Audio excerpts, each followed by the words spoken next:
2021년 3월 7일 우리 교회 주일 예배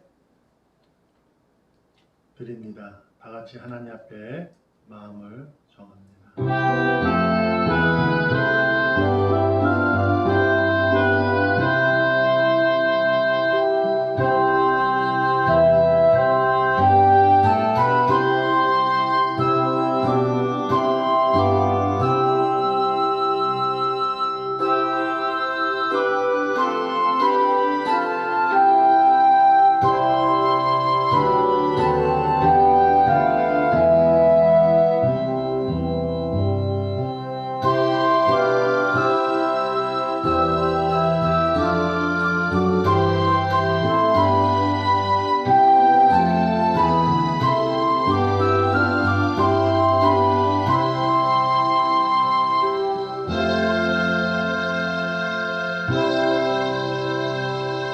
살아계신 하나님 감사합니다.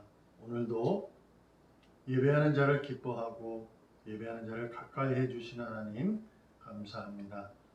예배하는 우리 오늘도 감사로 예배하기 원하오니 주님 친밀함으로 오늘도 승리의 삶을 살도록 예배를 통해 귀한 은혜를 얻게 하여 주시옵소서. 살아계시는 예수님의 이름으로 감사하며 기도합니다. 아멘. 사도신경으로 신앙을 고백합니다. 전능하사 천지를 만드신 하나님 아버지를 내가 믿사오며 그 외아들 우리 주 예수 그리스도를 믿사오니 이는 성령으로 잉태하사 동정녀 마리아에게 나시고 본디오 빌라도에게 고난을 받으사 십자가에 못 박혀 죽으시고 장사한 지 사흘 만에 죽은 자 가운데서 다시 살아나시며 하늘에 오르사 전능하신 하나님 우편에 앉아 계시다가 저희로서 산자와 죽은 자를 심판하러 오시리라. 성령을 믿사오며 거룩한 공예와 성도가 서로 교통하는 것과 죄를 사하여 주시는 것과 몸이 다시 사는 것과 영원히 사는 것을 믿사옵나이다. 아멘. 찬송가 422장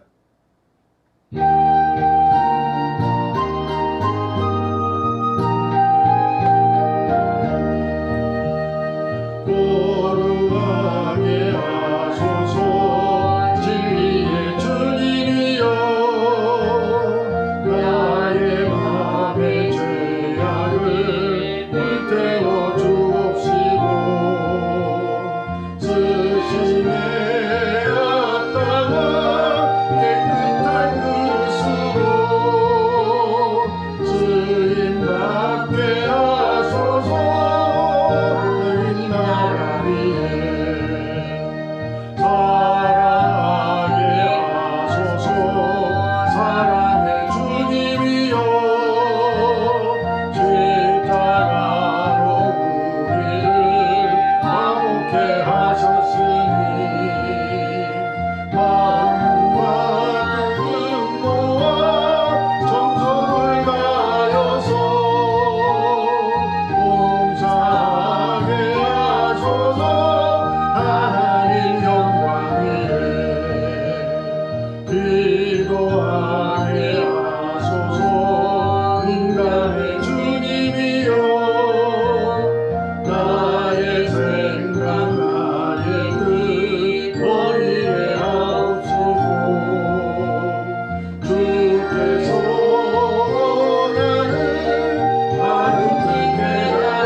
오늘 우리가 함께 은혜를 나눌 말씀은 계속 이어서 누가복음 19장 45절에서 48절입니다. 누가복음 19장 45절 성전에 들어가사 장사하는 자들을 내쫓으시며 그들에게 이르시되 기록된 바 내 집은 기도하는 집이 되리라 하였거늘 너희는 강도의 소굴을 만들었도다 하시니라. 예수께서 날마다 성전에서 가르치시니 대제사장들과 서기관들과 백성의 지도자들이 그를 죽이려 꾀하되 백성이 다 그에게 귀를 기울여 들으므로 어찌할 방도를 찾지 못하였더라. 아멘. 아멘. 어찌할 방도를 찾지 못하였더라. 방법이 없다는 얘기죠. 속생무책이다. 뭐 이렇게 말할 수 있어요. 생각을 해보면 그 당시 대제사장, 서기관, 그리고 관리, 백성의 지도자들은 그 백성들을 이렇게 이끌어가는 존재들이에요. 그런데 그들이 한낱 예수라는 사람을 죽이려고 마음을 먹었는데, 그래서 계획을 짜는데, 계획은 다 짜놨는데 방법이 없는 거예요. 그러한 오늘 본문의 내용을 우리가 통해서 우리의 삶 가운데 하나님께서 우리를 통해서 역사하시는 그 힘이 어떠한지를 살펴보려고 합니다. 그리고 알려드리면 우리 내일 모레 우리 성주가 굴에 있게 합니다. 지난주에도 알려드렸지만 여러분 여튼 우리 성주에게 위로되는 그러한 여러분이 가까움이 있었으면 좋겠어요. 그리고 이제 다음 주까지 14일까지 이제 잘 추위를 살펴보고 우리가 적어도 셋째 주일부터는 예배할 수 있도록 여러분 기도를 게으르하지 마시고 하나님께 우리가 만날 수 있는 기회를 주세요라고 기도하기를 소망합니다. 어떻게 방법이 이루어질지 모르지만 하나님에게 저희가 감사를 두고 예배하고 기도한다면 하나님께서 기뻐하시고 하나님 능력으로 이루어 가실 줄 믿습니다. 여러분 조금 마음이 안타깝고 아쉬워도 참으시고 그날을 기대하면서 기도하시기를 부탁드립니다. 어찌할 방도를 찾지 못하였더라 라는 내용으로 은혜 나눕니다. 예루살렘에 오르신 주님이십니다. 우리는 이제 예루살렘의 마지막으로 세 번째 정도라고 역사의 기록이 할 수 있는데 죽으러 온 거죠. 이제 하나님의 계획 속에 그분을 죽이러 온 겁니다.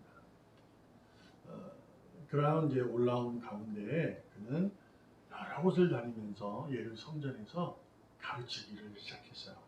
우리가 알듯이 그분은 예루살렘에서 가르치기를 각 고을 마을마다 다니시면서 가르치기를 그치지 않았잖아요. 마찬가지입니다. 죽으러 오셨지만 가르침에 대해서는 게으르지 않고 계속 가르쳤어요.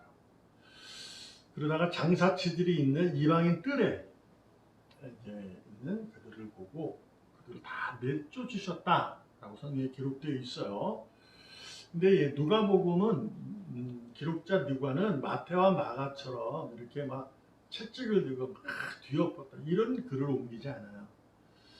왜 그러냐면 그에게 누가가 예수님을 바라보면서 자신이 기록할 때 더 중요시 여겼던 부분이 있었기 때문에 그래요. 물론 마태도 마찬가지예요. 거기서도 똑같이 강도의 집, 기도 이런 이야기 똑같은데 누가는 거기에 더 초점을 두었는데 어찌할 방도를 찾지 못하였더라. 여기에 누가는 강조하고 싶었던 겁니다. 그래서 우리가 내쫓으심에 대해서 우리가 잘 아니까 쫓는다는 것은 뭐 우리가 왜 그랬는지를 알잖아요. 왜 그랬을까요? 사람은 살아가는 거예요. 그렇잖아요. 네, 사는 데는 목적이 있기 때문에 그러잖아요. 그래서 어떤 목적을 두더라도 그 삶을 위해서 살아가요. 근데 어릴 적의 목적과 청소년, 청년, 어른이 될 목적이 하나지만 환경은 바뀌잖아. 그래서 그때마다 이유가 있게 돼요. 목적을 위해서 내가 존재하는데 그 위치마다 내 자리마다 이유가 있게 되는 거예요. 그래서 그 목적을 위해서 살아가는 거죠. 여기서 우리가 알게 되는 게 모든 사람은 목적이 뭐냐? 살아가는 이유가 하나님의 영광을 위해서 살아가는 거야. 그러니까 하나님의 영광을 위해 것이 목적이고 그것을 그렇게 살기 위해 살아가는 것이 자기 자리에서 이유예요. 이유. 그래서 그 자리가 이유가 되는 거예요. 자, 그럼 먼저 생각해 볼게. 예루살렘이라는 곳이에요. 예루살렘 성전은 유대인들에게는 하나님이 임재하신 곳이에요. 그곳에 가서 하나님 앞에 자신의 죄를 고백하고 하나님 앞에 제사를 드리면서 하나님을 찬양하는, 하나님 가까이 가는 그러한 친밀한 관계를 유지하려는 그러한 곳이다 이거죠. 그곳에 가야 되는 거예요. 그래서 그곳에는 그러한 이유가 있는 거예요. 왜? 목적이 하나님의 영광을 위해서니까 그러한 이유입니다. 그런데 주님께서 장사치들 다 내쫓으시고 나서 그분은 이렇게 책망합니다. 그들에게 이르시되 라고 말해요. 그들이 누군지 몰라요. 그러나 이제 40절에 넘어가면 하나 뒷부분에 가면 뭐라고 하냐면 내 집은 기도하는 집이 되리라 라고. 그런데 너희는 강도의 소굴로 만들었다 이렇게 말해요. 그러니까 목적이 하나님의 영께 영광, 하나님과 친밀한 관계를 갖는 곳인데 기도한다는 것은 하나님과 친밀한 관계를 갖는다는 거예요. 하나님과 예배한다는 거예요. 하나님께 감사에 가까이 가겠다는 의미예요. 네? 그런데 너희가 강도의 소굴을 만들었도다 이렇게 하면서 그들에게 책망해요. 아주 크게 책망하는 거죠. 근데 우리가 살펴볼 수 있는 게 여기서 우리도 잘 아셔야 돼요. 신앙이라는 것이 무엇인가? 예배하는 것이 무엇인가? 기도하는 것이 무엇인가? 라는 거예요. 어떤 의미냐면 대제사장들 그리고 서기관들 백성의 지도자들이 이방인 뜰에 장사치를 모으고 거기서 돈을 환전하고 하신 이유가 있는 거예요. 그들도 생각에 하나님의 영광을 위해서 이것이 필요했던 거예요. 이유가 됐던 거예요. 왜 그랬을까? 당시에 전부 흩어져 살았어요. 그래서 그러나 이제 절기가 있어요. 그 유월절이라는 데는 큰 절기라서 다른 데는 다른 날은 예배하는 것, 제사 지내는 것이 그렇게 중요하지만 그렇게까지 예루살렘 올 필요는 없었어요. 그러나 이러한 절기 때는 다 모이는 거예요. 멀리서 이제 양을 끌고 오고 이러기가 쉽지 않았어요.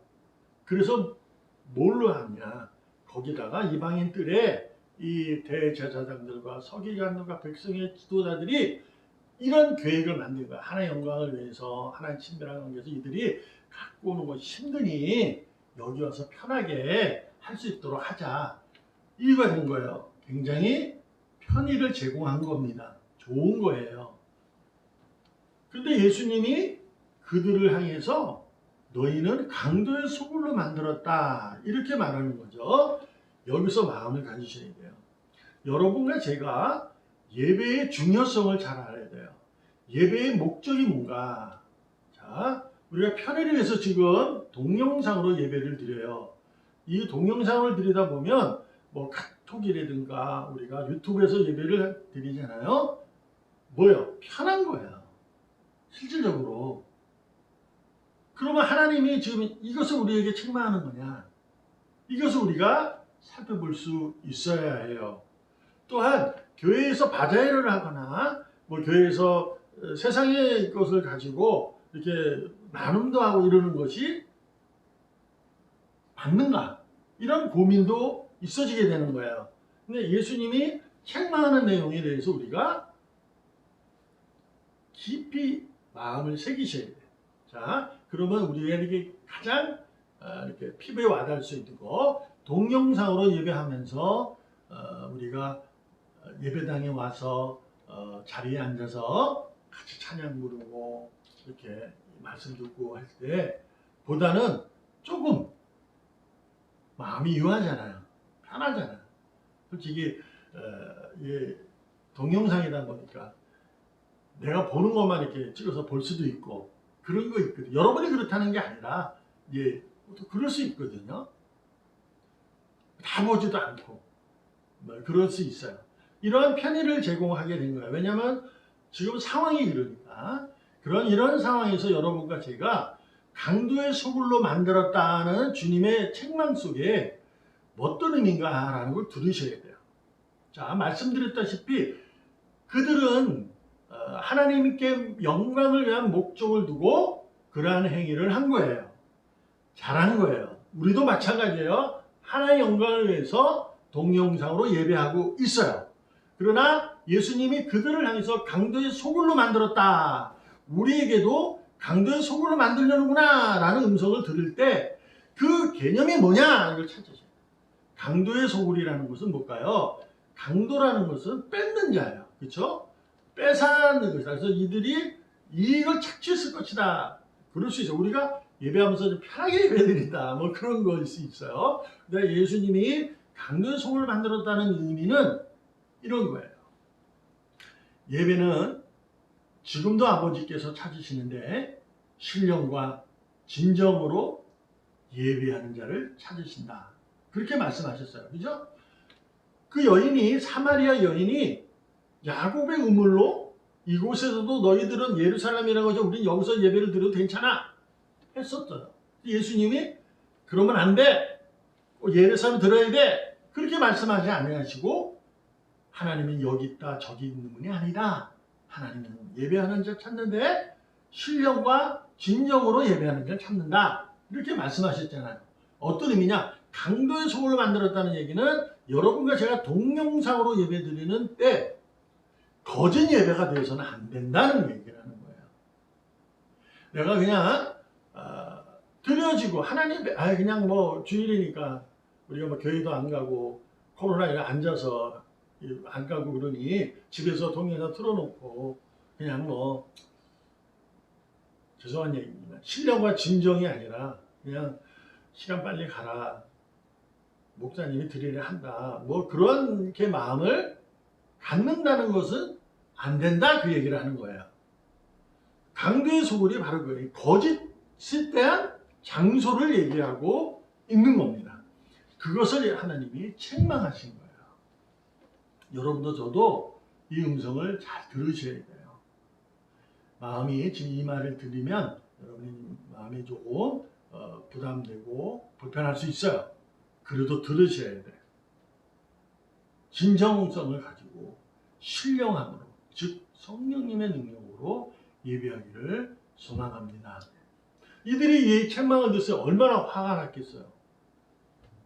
그런데 예수님은 그리고 나서 뭐 아랑곳하네요. 그리고 가서 뭘 했다?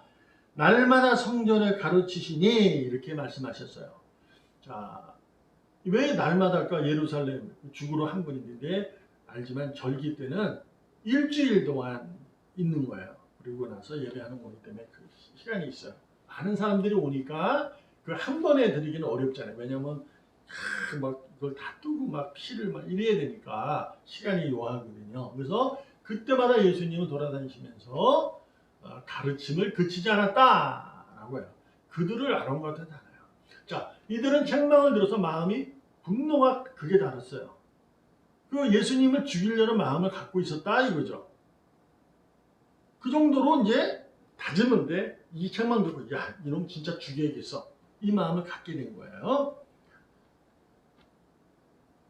그런데 그들이 뭐라고 얘기냐면 대제사장들과 서기관들과 백성의 지도자들이 그를 죽이려고 꾀하나 계획을 짜나 아주 다짐해서 계획을 짜는다고 이제 실행을 하려고 그러는데 실행을 못하는 거예요. 성경에 그렇게 써 있는 거죠. 실행을 못하였더라라는 거예요. 뭐야? 어찌할 방도를 찾지 못하였더라라고 기록하고 있어요. 근데 그 이유가 있어요. 답이 뭐냐? 백성이 다 그에게 귀를 기울여 들음으로 라고 분명히 말씀하고 있는 거죠. 말씀드렸다는 거, 책망 속에 강도의 소굴로 여러분과 제가 동영상을 예배하도 신령과 진정으로, 즉 주님의 말씀에 귀 기울이는, 주님과의 친밀한, 내 집은 기도하는 집이라는 하나님과의 친밀한 관계를 가지고 예배하는 자들을 얘기하고 있는 거죠. 그러니까 여러분, 우리가 어떠한 자리에서도 무엇을 하든지 어떠하든지 주님과의 친밀한 관계, 나는 하나님의 자녀야 라는 그 사실 속에 여러분과 제가 하나님과의 그 친밀한 관계를 유지하고 있으면 세상은 여러분과 저를 미워하고 조롱할지라도, 심지어 오늘 본문에서 얘기하는 것처럼 충분히 죽일 수 있는 상황이에요. 그들에게 그런 능력이 있어요. 그들은 그 유대인들에 의해서 가장 큰 권력을 가진 자이기 때문에 한낱 예수를 죽일 수 있어요. 근데 못해요. 못한다. 오늘 이렇게 말씀하고 있잖아요. 그러니까 여러분과 제가 주님과의 친밀한 관계를 유지하고 있다면 세상은 우리를 조롱할지라도, 심지어 죽일지라도, 충분히 죽일 수 있어도 못합니다. 이것이 오늘 본문에 누가가 하고 싶은 얘기예요. 누가는 누구와 같이 다녔을까? 바울입니다. 누가는 의사의 직분을 갖고 있어요. 그래서 바울이 굉장히 많이 아픈 사람이었거든요. 그래서 누가가 바울을 아픔을 고쳐주고 이렇게 병이 나면 했어요. 그래서 바울이 감옥에 갇혀 있어도 같이 늘 왔던 사람이 누가예요. 그러니까 너무 아파하는 사람이에요. 곱추였죠. 키도 작았지, 눈도 아프지 이랬거든요. 그래서 누가 그랬어요. 자, 이 얘기를 하고 싶은 게 뭘까? 바울이 생각나는 거예요. 친밀한 관계가 뭘까? 신령과 진정으로 예배하는 것이 뭘까? 이렇게요. 자, 갈라디 6장 17절에 보면 이런 말씀이 있어요. 바울의 고백인데, 이후로는 누구든지 나를 괴롭게 하지 말라. 내가 내 몸에 예수의 흔적을 지니고 있느니라. 이렇게 말했어요. 누가는 바울 곁에 늘 있었던 사람이에요. 그러니까 이 얘기가 생각이 난 거예요. 바울은 자신에게 예수의 흔적이 있기 때문에 그렇구나. 이렇게. 그래서 이 말씀을 오늘 여러분과 제가 친밀한 관계 속에 유지할 때 누가가 했던 것이 아닐까라는 생각을 갖고 제가 한번 나누려고 하는 거예요. 바울이 지금 하는 얘기는 뭐예요? 나를 괴롭게 하지 말아라. 나는 예수의 흔적이 있다. 이렇게 얘기해요. 자, 이 흔적은 어떤 흔적이냐? 그가 복음을 전하면서 받는 고난에 대한 흔적을 얘기하는 것이 아닙니다. 우리는 이제 이 본문의 내용을 가지고 이렇게 예수 믿으면서 교회 다니면서 예배 드리면서 기도하면서 세상에 조롱받고 미움받는 그 흔적, 그걸 말하는 게 아니야. 그래서 우리는 세상에서 조롱받고 미움받으면 그것이 신앙의 공덕이라고 생각하잖아요. 바울이 만약에 그것이 공덕이었다고 이 말씀 본문에서 갈라디아에서 이 본문의 말씀을 인용했다면 바울은 모든 사도들 중에 가장 큰 자예요. 완전히 그는 높은 자가 되는 거예요. 바울의 이 몸은, 바울이 한 얘기는 그런 의미가 아니에요. 내 몸에는 흔적이 있다는 거예요. 너희들이 그래 봐라, 소용없다. 나는 흔적이 있으니까. 그 흔적이 뭐냐? 십자가. 말씀이에요. 하나님께서 타락한 인간을 살려주신 약속을 해요. 말씀으로. 그것을 실행하신 분이, 작정하신 하나님의 그 실행하신 분이 누구예요? 예수님이에요. 오셔서 십자가에서 그분은 직접 죽으셔요. 여러분과 저의 죄를 위해서 씻어주기 위해서. 그래서 그 흔적을 얘기하는 거예요. 그러니까 어떤 의미냐, 이런 거예요. 너희들이 아무리 나를 괴롭혀도 나는 십자가만을 사랑한다. 이 얘기예요. 그러니까 해봐라. 나는 상관없어. 이런 의미로 이해될 수 있는 거예요.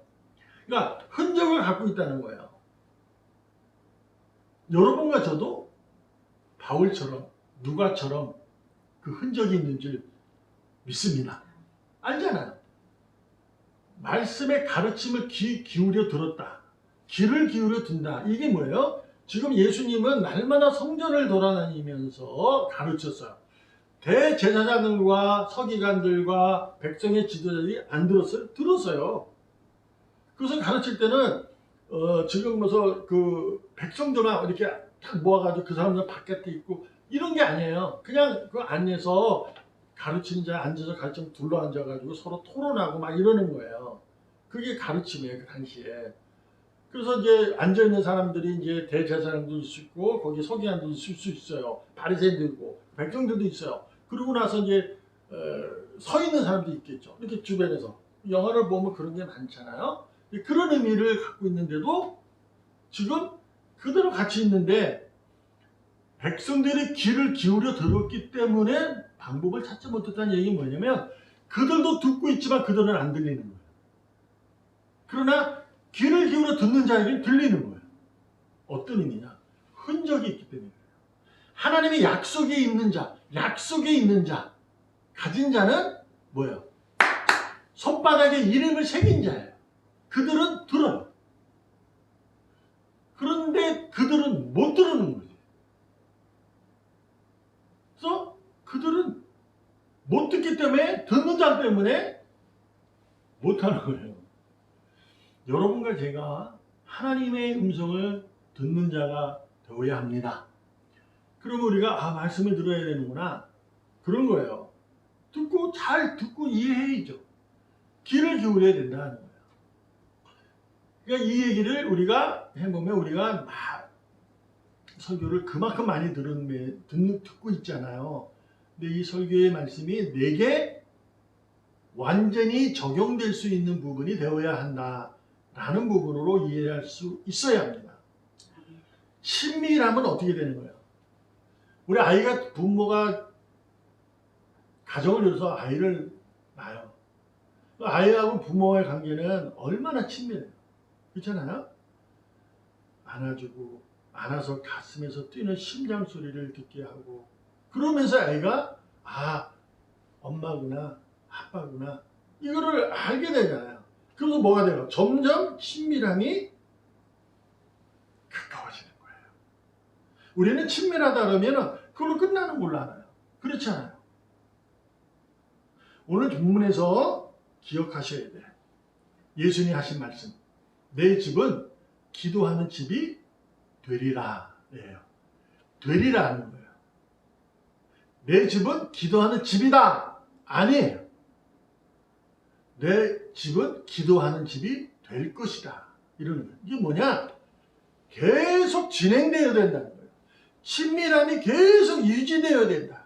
곧 바울과 누가 하고 싶은 얘기, 제가 여러분 같이 공유하고 싶은 얘기, 흔적. 이 흔적은 이미 내가 예수님의 약속에 의해 하나님의 약속에 의해 내가 믿음의 자녀가 되었고 은혜를 입은 자가 되어서 사랑하는 자가 되었어요. 그러니 말씀이 들리는 거예요. 예수님이 친밀한 거예요. 그런데 여기서 예수님이 하신 말씀이 뭐냐? 그 흔적을 지우면 안 된다는 거예요. 지워져도 안 된다는 얘기예요. 세상과 사람에 의해 흔적이 지워지면 안 된다는 거죠.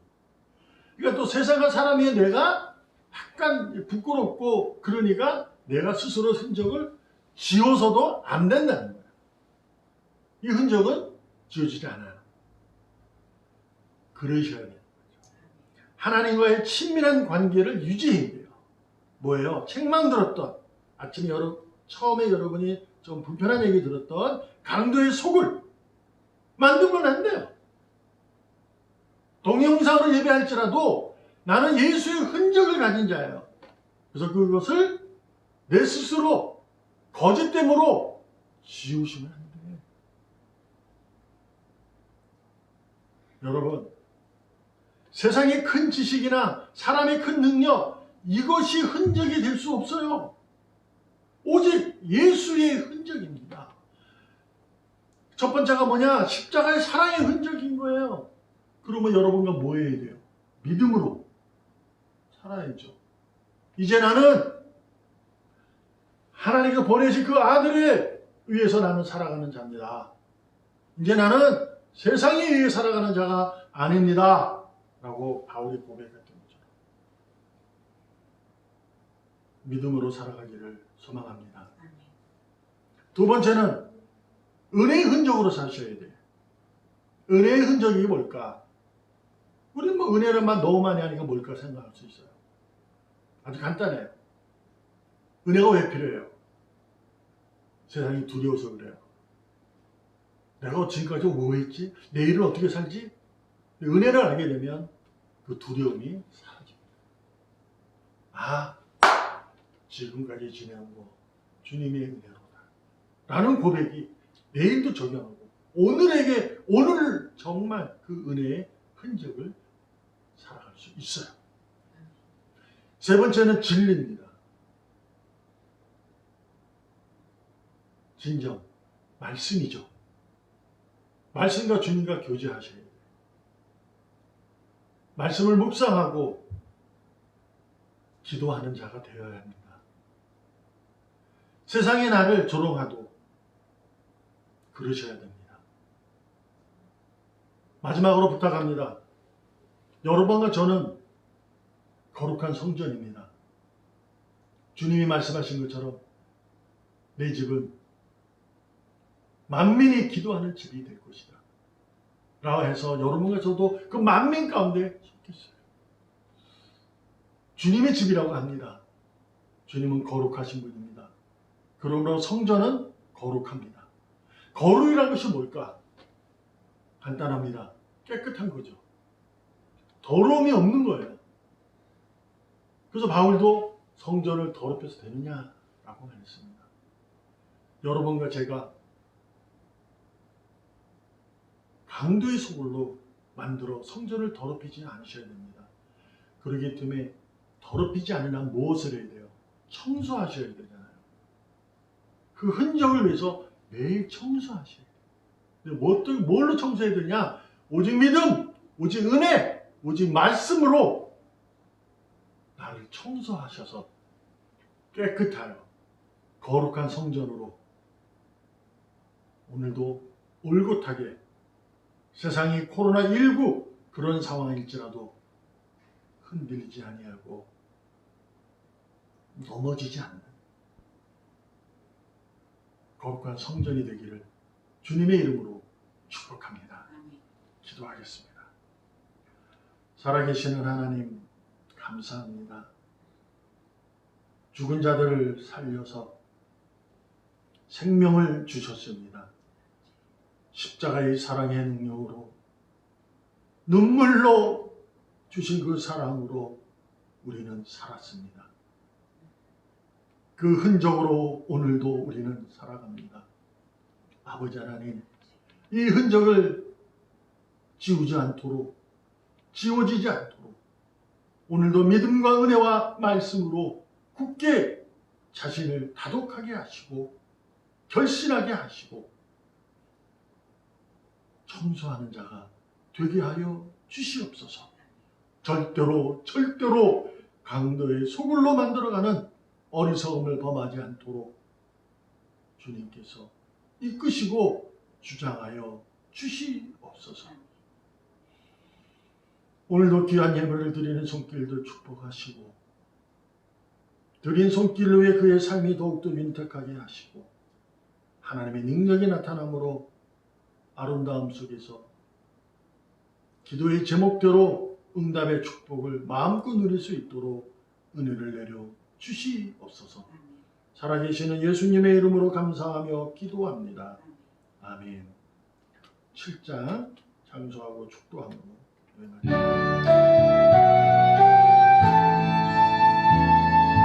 성부 성자 성령 삼위일체께 힘을 모아 찬양